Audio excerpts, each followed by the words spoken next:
ఇవాళ నాకు ఇందాక ఒక జర్నలిస్ట్ ఒక పెద్ద ఛానల్లో పనిచేసే ఆయన నాకు ఆప్తులు ఒక పోస్ట్ పంపించారు. ఫలానా సో కాల్డ్ ఆస్ట్రాలజర్ మీద ఇలా ఏదో ఎవరికో కంప్లైంట్ ఇచ్చారు, ఎందుకంటే నాగ చైతన్య సమంత గురించి ఏదో చెప్పారు అని. ఇక్కడ నేను ఒక జర్నలిస్ట్గా మాట్లాడుతున్నాను. ఓకే, మా జర్నలిస్టుల్లోనే ఒక జర్నలిస్ట్ నా కొలీగ్ అనుకుందాం పంపించారు. అంటే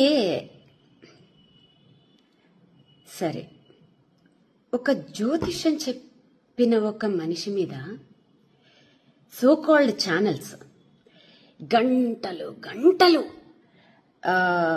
మీటింగులు పెట్టేసి గంటలు గంటలు టైం స్పెండ్ చేసేసి అంత అవసరం ఏముందన్నది అర్థం కాలేదు. ఎందుకంటే మీడియా అనేది ఎంత పవర్ఫుల్ అండి. అసలు మీడియా అనేదానికి అసలు విలువే లేకుండా అయిపోయిందని అందరికీ తెలుసు. ఆఫ్ కోర్స్ నేను ఇప్పుడేం కొత్తగా ఏం చెప్పక్కర్లేదు. కాకపోతే ఒకప్పుడు అంటే నేను పనిచేసిన టైంలో జర్నలిస్ట్ అని చెప్పుకోవాలంటే ఖచ్చితంగా జర్నలిజం పాస్ అయి ఉంటేనే జర్నలిస్ట్ అని చెప్పుకోవచ్చు. ఇప్పుడు ఒక 2 ఇంటర్వ్యూలు చేసేస్తే చాలు జర్నలిస్ట్లే. ఆ లెక్కను చూసుకుంటే నేను సూపర్ జర్నలిస్టులు, ఎందుకంటే వందల ఇంటర్వ్యూలు తీసేసుకున్నాను, వేల ఎపిసోడ్లు చేసేసాను. సో కాబట్టి ఈ జర్నలిస్టులందరూ నా కొలీగ్స్ జర్నలిస్టులు. ఇప్పుడు స్ట్రైట్ ఫార్వర్డ్ గా అడుగుతున్నాను, ఈ పలానా జ్యోతిష్యం చెప్పారు, పలానా వాడెవడో టమాటా కూరలో ఉప్పు ఎక్కువ వేసాడు, ఇంకెవడో ఏదో చేశాడు, ఇవి పక్కన పెడితే నేను పేర్లు తీయకూడదు అనుకుంటున్నాను కానీ తీస్తున్నాను. గత నెల రోజుల నుంచి ఈ సో కాల్డ్ ఛానల్స్ లో రాజ్ తరుణ్, లావణ్య వీళ్ళిద్దరిని వీళ్ళ స్టోరీని కూర్చోపెట్టి ఛానల్స్ కి ఉన్న మినిమం నీకు రూల్స్ కూడా తెలియకుండా, ఒక బీప్ సౌండ్ లేకుండా నువ్వు వాడితో పడుకున్నావు, నువ్వు దీంతో పడుకున్నావు, బూతులు. ఇంకొకటి ఏంటంటే ఒక ఛానల్ అయిపోయిన వెంటనే బయట చెప్పుకుంటే సిగ్గుపోతుంది, ఒక పెద్ద శాటిలైట్ ఛానల్స్ కూడా రండి మేడం మా ఛానల్కి రండి మేడం మీకు న్యాయం చేస్తాం. ఏం చేస్తారు? అదేదో సినిమాలో లాగా పోరాడతాం అంటే ఏం ఆడతారు అన్నట్టు వాళ్ళకి న్యాయం మీరు ఏం చేస్తారు? మీకు రేటింగుల కోసం కదా. పోనీ వాళ్ళు బూతులు మాట్లాడుతున్నారా? కాదు, ఒక పిల్ల వచ్చి కూర్చుని ఇంకో పిల్ల జీవితాన్ని లాగేస్తుంది దాంట్లోకి. ఆ పిల్ల పడుకుంది, ఈ పిల్ల పడుకుంది, వాళ్ళకి పర్సనల్ లైఫ్లు ఉండవా? వాళ్ళకి మొగుళ్ళు పిల్లలు లేరా? అప్పుడు ఏమయ్యాయి మీ మనోభావాలన్నీ? అంటే మీ మీద సో కాల్డ్ మా జర్నలిస్టుల మీదే ఎవరు కేసులు పెట్టేవాళ్ళు లేరా? ఉండరా? సో ఇది ఎవరు ఆలోచించుకోవాలి చెప్పనా? ఆడియన్స్, మెయిన్ గా యూత్ ఆలోచించుకోవాలి. ఒక శాటిలైట్ ఛానల్ 24 hours లో విద్యార్థుల నోటిఫికేషన్స్ కోసం గాని, ఉద్యోగాల కోసం గాని, రైతుల ప్రాబ్లమ్స్ కోసం గాని, ఆడవాళ్ల సెక్యూరిటీల కోసం గాని, ఇంకా దేని గురించి గాని అట్లీస్ట్ ½ an hour అయినా ప్రచారం చేస్తున్నాయండి. ½ an hour. సో మీకొక విషయం, దీంట్లో మీకొక ఇంట్రెస్టింగ్ టాపిక్ చెప్తాను.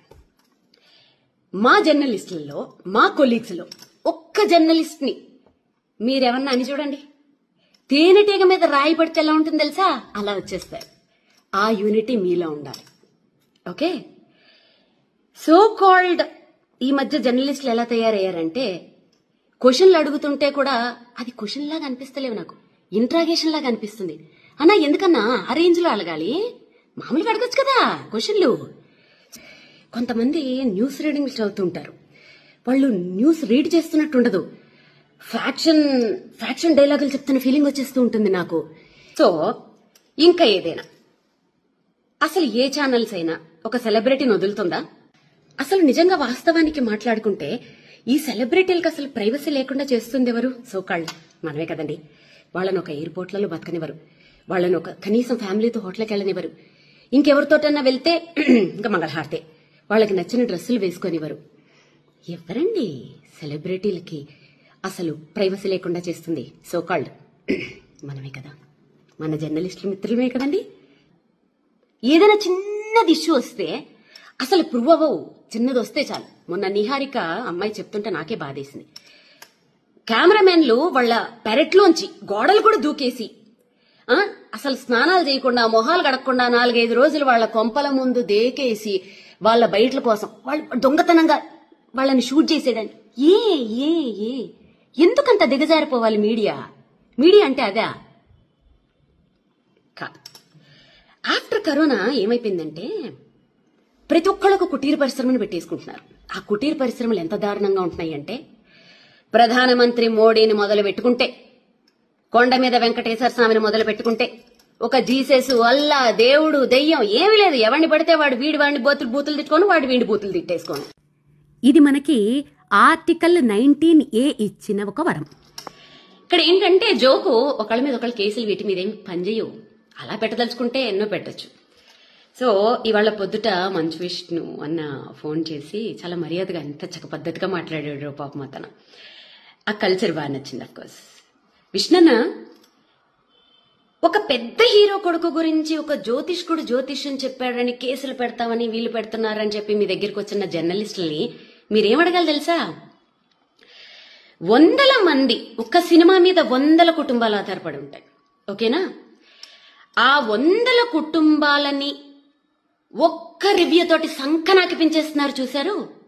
ఆ రివ్యూవర్లని ఏం చెయ్యాలి ఫస్ట్ అది ఆలోచించండి. దాంట్లో మా జర్నలిస్టులు కూడా ఉండొచ్చు, తప్పేం లేదు. ఎవరినన్నా ఏమైనా చేసి పర్వాలేదు. మరి 100 మంది పనిచేస్తున్న ఆ సంస్థలు నీ రోడ్ల మీదకి తెచ్చేస్తున్న ఫలానా ఈ రివ్యూవర్ల మీద మరి మీరేమి యాక్షన్ తీసుకోరా? అంటే ఆ రివ్యూస్ ఇచ్చే వాళ్లలోనే మా జర్నలిస్టులే ఉన్నారని చెప్పి మీరు ఆలోచిస్తున్నారా? అంటే జర్నలిస్టుల మీద కేసులు పెట్టే వాళ్ళు ఎవరు లేరా? పెట్టకూడదా? జర్నలిస్టులు ఏమైనా దేవుళ్ళా? తప్పు చేస్తే ఎవరి మీద ఎవరైనా కేసులు పెట్టచ్చు. కాకపోతే ఏంటంటే గొంగళి పురుగుల్లో అన్నం తింటూ వెంట్రుకను చూసి అసహించుకున్నారట. అలా ఉంది మా జర్నలిస్టుల కథ. మీరు చేసేదే పనులు, ఒక్కొక్క ఛానల్ ఒక్కొక్క పార్టీకి అంకితాలు. పొద్దున్న లేస్తే అవి తప్ప ఇంకో పనులు ఉండవు. ఏమైనా టాపిక్లు డీవియేట్ చేయాలంటే గిట్లా ఫలానా పంతులు అట్లా చెప్పాడు, వీడు ఉప్పులో కారం ఎక్కువ వేశాడు, ఆమె ఎవరో 2వ పెళ్ళాన్ని ఉంచుకున్నారు, వీళ్ళెవరో ఇంకొక సారీ ఇలా మాట్లాడుతున్నాను ఏమనుకోకండి, ఎందుకంటే పెద్ద ఛానల్సే బీపుల్ లేవు నాకెందుకు ఇంకా. సో ఇంకెవరో ఇంకొక పొలిటీషియన్ ఎవరో 2వ భార్యను ఉంచుకున్నాడు. అబ్బా అబ్బా అబ్బా అబ్బా, ఇవి తప్ప మీడియా అంటే ఇదా? ఇంత దరిద్రమా? సో ఫైనల్ గా నేనేం చెప్తున్నానంటే యూత్ మారండి. వాళ్ళు ఏమంటారు తెలుసా మీడియా వాళ్ళు? మంచి వీడియోలు పెడితే అసలు ఎవడో చూడట్లేదండి అని మీకే ఇస్తున్నారు. పోరాడండి, హ్యాష్ట్యాగులు పెట్టండి పెద్ద పెద్ద ఛానల్స్ కి. మాకు ఈ చెత్త ప్రోగ్రాంలు వద్దు, ఉపయోగపడే ప్రోగ్రాంలు వేయండి. మా లైఫ్ కి మా జీవితాలను నిలబెట్టే ప్రోగ్రాంలు, గవర్నమెంట్ ని ప్రశ్నించే ప్రోగ్రాంలు మీరు వెయ్యండి. హ్యాష్ట్యాగులు పెట్టి ఫైట్ చేయండి. మీరు ఫైట్ చేస్తే సాధించలేందా? తెలంగాణ అలా సంపాదించుకున్నది కాదా? ప్రతి రాష్ట్రంలోనూ అలాంటి సంపాదించుకున్నవి ఎన్ని లేవు? మీకోసం ఫైట్ చేయండి. ఎంటర్టైన్మెంట్ కావాలంటే మీ ఫ్యామిలీ మెంబర్స్ లో, మీ ఫ్రెండ్స్ లో వెతుక్కోండి. అంతేగాని మీడియాలో ఎంటర్టైన్మెంట్ కోసం మీ జీవితాలను నాశనం చేసుకోకండి. ఛానల్స్ ని ఎదిరించి ప్రశ్నించండి. ఓకే? మీరు ప్రశ్నించి మీరు సాధించిన రోజు మీ ముందు నిలబడి యాజ్ ఎ సీనియర్ జర్నలిస్ట్ నేనే ఫైట్ చేస్తా. ఈ జ్యోతిష్యాలు, పురోహితుళ్ళు అసలు ఇవన్నీ బ్యాన్. అసలు సోషల్ మీడియాలో చెప్పకూడదు. ఎవరైనా చెప్తే ఫస్ట్ నా మొగుడు కాదు, ఎవరు కాదు, ఫస్ట్ నేనే కేసు పెడతా. ఓకే? అసలు ఈ వీటికి నాంది పలికింది ఎవరు? మీడియా వాళ్లే కదా. 2009 నుంచి ఫలానా ఎవరైనా పెద్ద పొలిటీషియన్ హాస్పిటల్లో ఉంటే వాళ్ళు ఉంటారా పోతారా? ఒకవైపు జ్యోతిష్కులు, ఒకవైపు డాక్టర్లు. పలానా క్రికెట్ మ్యాచ్లు వస్తుంది, ఎవరు విన్ అవుతారు? ఓ పక్క జ్యోతిష్కులు, ఓ పక్క డాక్టర్లు. దాంట్లో ఫస్ట్ గా వేణుస్వామి ఉండాలి, లేకపోతే మళ్ళీ అది ఎవడో చూడడం. ఓకే? ఓ పలానా సినిమా, ఈ సినిమా హిట్ అవుతుందా ఫట్ అవుతుందా? ఓ పక్క డైరెక్టర్లు, ఓ పక్క జ్యోతిష్కులు. అసలు దీనికి నాంది పలికింది ఎవరు? సోకాల్డ్ 6 జర్నలిస్టులు మన టీవీ ఛానల్సే కదండి. ఇప్పుడు ఎవరికి వాళ్ళు కుటీర పరిశ్రమలు పెట్టుకుని ఓన్ గా చెప్పుకుంటూ ఉంటే మీకు నొప్పి వచ్చింది కదా. ఇక్కడ మారేది మారరు సోకాల్డ్ ఛానల్స్, సోకాల్డ్ రాత్రికి రాత్రి పుట్టుకొచ్చేసిన చుట్టుకు పుట్టుకు యూట్యూబ్ ఛానల్స్. మారాల్సింది ఆడియన్స్, మారాల్సింది యూత్. మీరు మారండి. మాకు ఈ దిక్కుమాలిన ప్రోగ్రాములు వద్దు, మేము చూడము అని చెప్పి హ్యాష్ ట్యాగులు పెట్టి ఫైట్ చేయండి. మీలో ఆ రిజల్యూషన్ వచ్చినప్పుడు అన్ని మారతాయి. అప్పుడు నేను కూడా మారతాను. నేను మీ ముందు కలిపి పోరాడతాను. ఓకేనా?